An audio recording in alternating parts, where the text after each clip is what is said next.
Hello दोस्तों, आइए स्वागत है आपका हमारे channel study with Indian English 25 में।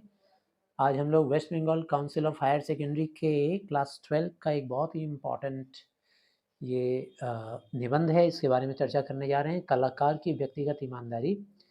कुछ लोगों को ये निबंध थोड़ा इसके साहित्यिक भाषा की वजह से कठिन लगता है, लेकिन जिस तरीके का यह नोट तैयार किया गया है, अगर आप इस नोट को तैयार कर लें और इसी पर आधारित आपके उत्तर हों, तो निश्चित रूप से आप अच्छा स्कोर करेंगे एग्जामिनेशन में। तो आइए देखिए, यहाँ किस तरह के कलाकार की बात हो रही है। यहाँ बात हो रही है कवियों की, लेखकों की, नाटककार, साहित्यकार, कहानीकार, ऐसे कलाकारों की बात हो रही है। तो जो निबंधकार हैं मुक्तिबोध, वो यह कहना चाह रहे हैं कि मैं एक कलाकार के रूप में व्यक्तिगत रूप से ईमानदार हूँ। यानी जो भी मेरे लेख हैं उसमें मैं व्यक्तिगत ईमानदारी उड़ेलता हूँ, ये वो कहना चाह रहे हैं। लेकिन मैं पढ़कर बता रहा हूँ, इसमें पूरा सार बताया गया है। यह निबंध मुक्तिबोध की प्रसिद्ध गद्य रचना एक साहित्यिक की डायरी में संग्रहित है। यह जो निबंध है ना, कलाकार की व्यक्तिगत ईमानदारी, उनका एक अ, वो क्या कहते हैं, यह निबंध मुक्तिबोध की प्रसिद्ध गद्य रचना एक साहित्यिक की डायरी नामक लेख में संग्रहित है।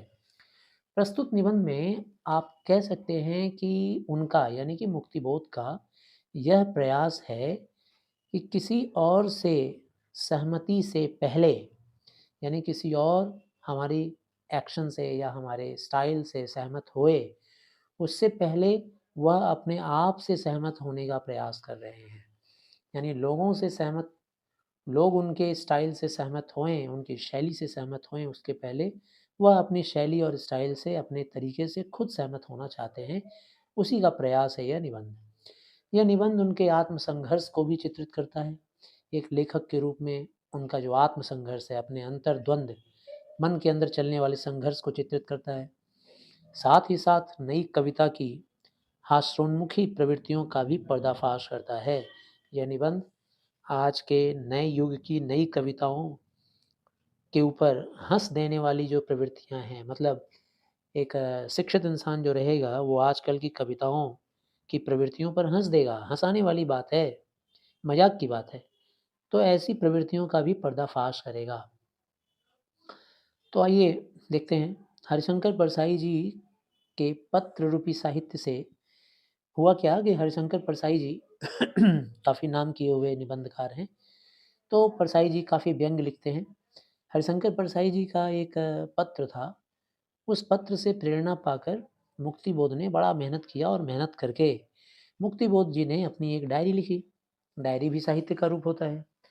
अब उनके पड़ोसी मित्र थे यशराज। जब वह लेखक मुक्तिबोध की डायरी को पढ़े, तो पढ़ने के बाद और सुनने के बाद उन्होंने मुक्तिबोध की इस डायरी को, इस साहित्य को फ्रॉड कह दिया। उन्होंने कह दिया ये फ्रॉड है, एकदम बेकार है, झूठ है। लेखक इस बात पर जोर देकर कहते हैं कि जो भी हो, तुम्हारी नज़र में अगर मेरा ये डायरी फ्रॉड साहित्य है, तो कोई बात नहीं, लेकिन मेरी डायरी में तो मैंने व्यक्तिगत ईमानदारी उड़ेल दी है। मैंने अपनी डायरी में व्यक्तिगत ईमानदारी डाली है। यशराज यह सुनकर लेखक के ऊपर हँस पड़ते हैं, हँस देते हैं और कहते हैं, परंतु लेखक अपने स्वभावानुसार, अपने स्वभाव के अनुसार, अपने बौद्धिक तर्क, अपने बुद्धिमानी से, अपने तर्क करने की शक्ति से विश्लेषण करते हैं और विश्लेषण के माध्यम से अपने क्रोधित भावना पर नियंत्रण कर लेते हैं। भाई किसी को भी क्रोध आएगा, मैं लिखूं और सामने वाला मेरा मित्र आकर बोले कि सब जाली लिखा है, सब बेकार लिखा है, तो इनको क्रोध तो आया, लेकिन क्रोध पर नियंत्रण कर लिए। वैसे भी लेखक के अनुसार और इनके पिताजी के अनुसार यह जीवन मरने तक, यानी कि जब से जन्म लिया है और जब तक मरेंगे तब तक प्राइमरी स्कूल ही रहेगी, जहाँ हमेशा कुछ न कुछ सीखना है। यही कारण था कि उन्होंने अपने मित्र यशराज को धैर्यपूर्वक सुनना पसंद किया। वो सोचे कि बेकार में इससे लड़ने की कोई ज़रूरत नहीं है, धैर्य से इसकी बातों को सुन लेते हैं। यशराज कहता गया कि लेखक की डायरी में कोई व्यक्तिगत ईमानदारी तो दूर, अभिव्यक्ति की ईमानदारी भी नहीं है। ऐसा लेखक का मित्र यशराज कहता गया। लेखक की सोच इस बात पर केंद्रित है कि क्या वह कभी अपने लेख को मास्टरपीस की भांति प्रस्तुत कर पाएँगे? या हमेशा अपने द्वारा लिखे हुए कविताओं में, अपने द्वारा लिखे हुए लेखों में हमेशा एडिटिंग करते रहेंगे, संपादन करते रहेंगे, हमेशा उसको संशोधन करते रहेंगे, अमेंडमेंट करते रहेंगे। क्या ये हमेशा चलता रहेगा या कभी ऐसा दिन आएगा कि वो जो भी लिखेंगे मास्टरपीस होगा? उन्होंने यशराज से कहा, भई व्यक्तिगत ईमानदारी का अर्थ है कि जिस अनुपात में, जिस मात्रा में जो भी विचार लेखक के मन में उठता है, जो भी भावना लेखक के मन में उठता है, उसको उसी मात्रा में प्रस्तुत करना चाहिए। अब ये बात सुनने के बाद यशराज ने लेखक के इस बात को काटते हुए कहा कि महत्व इस बात का है, इस बात का महत्व नहीं है जो तुमने कहा कि जिस अनुपात में, जिस मात्रा में जो विचार या भावना उठा है उसको उसी मात्रा, उसी अनुपात में प्रस्तुत कर दो, ये इम्पोर्टेंट नहीं है। उनके मित्र यशराज ने उनको समझाया, उनको ये समझाया कि महत्व इस बात का है कि वह भाव या वह विचार, जिस भाव या विचार की बात कर रहे हो, वह भाव या वह विचार किसी वस्तु तथ्य से सुसंगत है या नहीं। अब ध्यान दीजिएगा, ये वस्तु तत्व क्या होता है? तो वस्तु किसी वस्तु तथ्य से सुसंगत है कि नहीं, वस्तु तथ्य का मतलब होता है वास्तविकता। यानी जिस किसी भी विषय पे लिख रहे हैं, जैसे मान लो कि हमने अ, इस जीवन के मौलिक पतन के बारे में लिखा, तो जीवन का मौलिक पतन की वास्तविकता जो है, सचमुच में जो वास्तविकता है, उस वास्तविकता से सुसंगत यानी कि मैचिंग कर रहा है कि नहीं लेखक का भाव। किसी भी लेखक का भाव या किसी भी लेखक का विचार वास्तविक तरीके से जो भी मैटर है, उससे सुसंगत कर रहा है या नहीं। यशराज नई कविता के कवियों पर प्रहार करते हुए कहते हैं कि आजकल के जो कवि लोग हैं, वो लेखन में आत्मपरक पक्ष को प्रधानता देते हैं। आत्मपरक पक्ष क्या होता है? किसी भी चीज़ के बारे में 2 बातें होती हैं। एक बात होता है उस चीज़ की वास्तविकता और एक बात होता है कि उस चीज़ के बारे में मेरा अपना पर्सनल व्यू। मेरा जो पर्सनल व्यू है वो आत्मपरक पक्ष है। और वस्तुपरक पक्ष क्या होता है कि वो जिस चीज़ के बारे में मैं लिख रहा हूँ उस चीज़ की वास्तविकता, ठीक है ना? जैसे मान लो प्रकृति के बारे में लिख रहा हूँ, तो प्रकृति का वास्तविक पक्ष यह है, वस्तुपरक पक्ष, कि प्रकृति का नाश हो रहा है, प्रकृति धीरे-धीरे घट रही है, उसका अपघटन हो रहा है, नष्ट हो रही है, ठीक है ना? खत्म हो रही है प्रकृति, ये वस्तुपरक पक्ष हो गया। लेकिन आत्मपरक पक्ष क्या है? हम कहेंगे कि भाई हमने तो 1000 वृक्ष लगा दिया है, तो अब पूरी प्रकृति हरी-भरी हो गई है, अब प्रकृति सुधर रही है, ये हमारी सोच हो गई आत्मपरक पक्ष। तो आजकल के जो कवि लोग हैं ना, वो अपनी कविताओं में आत्मपरक पक्ष को यानी खुद के द्वारा सोची हुई बातों को ज़्यादा प्रधानता देते हैं और वास्तविकता जो है, एक्चुअली में जो वास्तविकता है, उसको प्रधानता नहीं देते हैं। जबकि मध्ययुगीन भारतीय काव्य में यानी कि पहले का जो भारतीय काव्य था, उसमें वस्तुपरक पक्ष को ज़्यादा महत्व दिया जाता था। और छायावादी युग में अगर हम लोग बात करें तो छायावादी युग में आत्म-पक्ष आत्म-पक्ष को मतलब हम लोग सब्जेक्टिव आइडिया बोलते हैं। किसी भी चीज़ का सब्जेक्टिव पहलू होता है और वस्तु पक्ष जो होता है वो कहलाता है ऑब्जेक्टिव पक्ष। ऑब्जेक्टिव पक्ष को ही बोलते हैं वास्तविकता। ध्यान देना बच्चों, ऑब्जेक्टिव पक्ष को वस्तु पक्ष बोलते हैं, वही होता है वास्तविकता। और सब्जेक्टिव पक्ष को हम लोग बोलते हैं आत्मपरक पक्ष या आत्म पक्ष। ये वास्तविकता नहीं है, ये हमारे अपने विचार होते हैं उस चीज़ को लेकर। तो छायावादी युग में आत्म पक्ष पहलू को प्रधान जगह दिया जाता है और वस्तु पक्ष यानी जो वास्तविकता है उसको गौण बना दिया जाता है। गौण यानी छिपा दिया जाता है, गायब एकदम। वास्तविकता को गायब कर दिया जाता है छायावाद में। जबकि मध्ययुगीन भारत में वस्तु पक्ष को, वास्तविकता को प्रधानता दी जाती थी और आत्म पक्ष को गौण रखा जाता था। अतः हिंदी के नए काव्य को साहित्य या संस्कृति के इतिहास में अगर महत्वपूर्णता प्रदान करनी है, अगर सचमुच में भारतीय साहित्य को या भारतीय संस्कृति को महत्वपूर्ण बनाना है, तो याद रखना पड़ेगा कि वस्तुपरक और आत्मपरक दोनों में बैलेंस बनाना होगा। ये किसने कहा? ये लेखक के मित्र यशराज ने कहा कि भई ऐसा होना बहुत ही ज़रूरी है। ठीक है ना? जैसा छायावाद में होता था, वैसा नहीं, जैसा मध्ययुगीन भारत में होता था, वैसा भी नहीं। आज का ज़माना ऐसा है कि वस्तुपरक और आत्मपरक दोनों पक्षों को समानता मिलनी चाहिए और दोनों में कुछ बैलेंस होना चाहिए, संतुलन होना चाहिए। तो ये रहा। अब अगला देखें। मुक्तिबोध यशराज की बातों से सहमत होते हैं, परंतु वह ये जानना चाहते हैं कि ठीक है भाई, चलो अगर मैं तुम्हारी बात को मान भी लूँ, तो ये बताओ कि यह जो समन्वय है, यानी आत्मपरक में और वस्तुपरक में ये जो बैलेंस है, ये कैसे लाया जाए? तब यशराज कहते हैं उनको कि उनकी डायरी की बात कर रहे थे भाई। वो बोले कि मैं तो तुम्हारी डायरी के बारे में बात कर रहा था, बात करते-करते कविता तक आ पहुँची। ठीक है। ये जो नई कविताएँ भी जो है ना लिखी जा रही हैं, वो एक दर्रे में रची जा रही हैं। ढर्रे का मतलब क्या होता है भई? एक रास्ता, एक मार्ग, एक तरीका, एक तरीके में सारी कविताएँ रची जा रही हैं। एक ही स्टाइल में सब रची जा रही हैं। स्टाइल में कोई डिफरेंस नहीं है, एक ही जैसा लिखा जा रहा है। यशराज के अनुसार भाव या विचार, जो यशराज हैं वो कह रहे हैं कि भाव या विचार किसी वस्तु तत्व के प्रति की गई मानसिक प्रतिक्रिया है। अब वो समझा रहे हैं कि देखो भाव पक्ष क्या होता है। वो ये समझाना चाह रहे हैं कि भाव, किसी भी कवि के अंदर जो भाव पैदा होता है, भाव नहीं समझ रहे हो तो विचार समझ लो।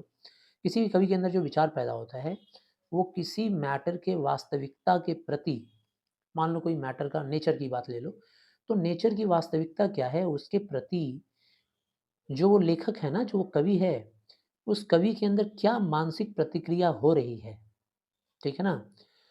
तो फिर इस मानसिक प्रतिक्रिया में सच्चाई तभी होगी, मतलब भाव किसको कहते हैं, विचार किसको कहते हैं? तो किसी भी वास्तविक मैटर के जुड़ा हुआ जो भी हमारे अंदर प्रतिक्रिया होता है, प्रतिक्रिया मतलब रिएक्शन, ठीक है? प्रकृति को देख रहे हैं और देखकर हमारे मन में प्रतिक्रिया हो रहा है कि ये तो उजड़ रही है, ये तो नष्ट हो रही है, तो उसी को कहते हैं भाव। तो फिर इस मानसिक प्रतिक्रिया में, मतलब इस भाव में, प्रतिक्रिया में सच्चाई तभी होगी जब उसमें वास्तविकता भी विद्यमान हो। अब थोड़ा-सा वास्तविकता भी लेना पड़ेगा, खाली मेरा विचार डालने से ही तो होगा नहीं कि प्रकृति उजड़ रही है, सर्वनाश हो रही है।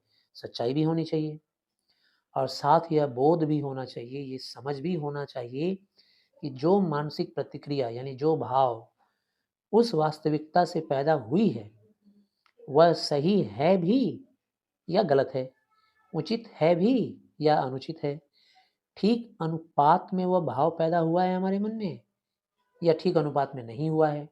तो यहाँ मुक्तिबोध के मित्र यशराज ने यह समझाना चाहा कि भाव किसे कहते हैं, विचार किसे कहते हैं। जो कवियों के मन में विचार आता है, वो विचार किस प्रकार का होना चाहिए, तो वह किसी भी वास्तविकता से जुड़ा हुआ होना चाहिए और उस भाव में सिर्फ मानसिक प्रतिक्रिया नहीं होनी चाहिए, बल्कि उसमें वास्तविकता भी विद्यमान होनी चाहिए। अब आगे मुक्तिबोध यशराज से कहते हैं, जो मुक्तिबोध हैं, वह यशराज से कहते हैं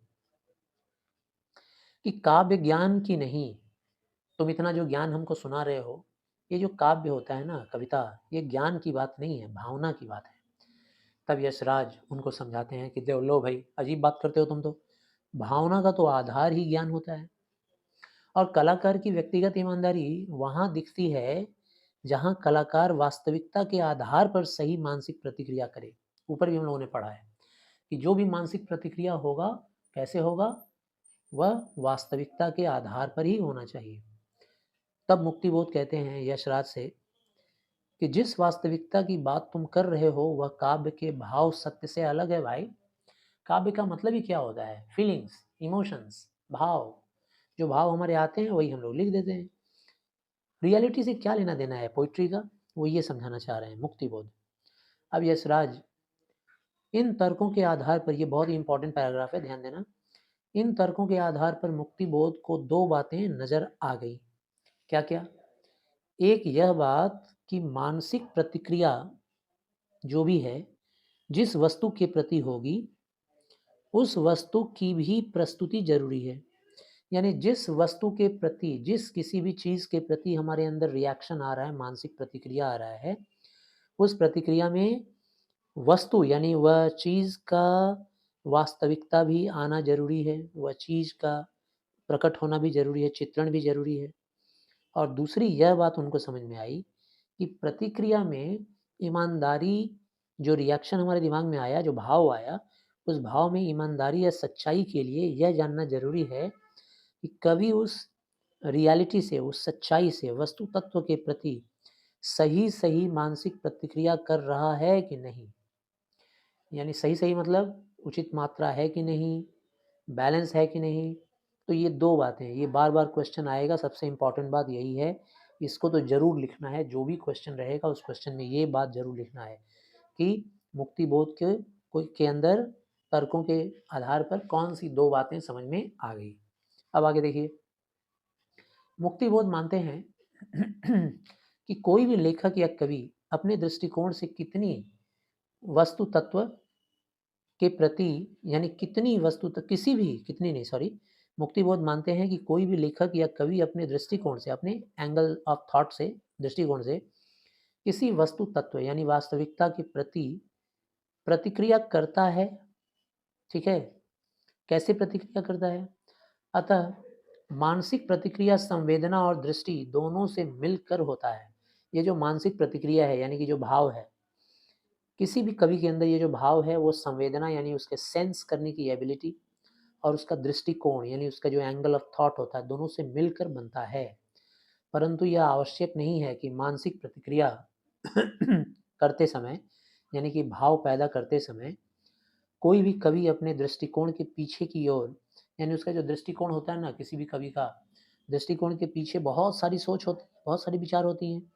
तो ये ज़रूरी नहीं है कि किसी भी दृष्टिकोण के पीछे सारे विचारों से वो सचेत हो। सचेत हो मतलब सारे विचार उसके दिमाग में एकदम चौकन्ना हो, सचेत हो। उसे हमेशा अपनी विचारधारा ध्यान में नहीं रहती।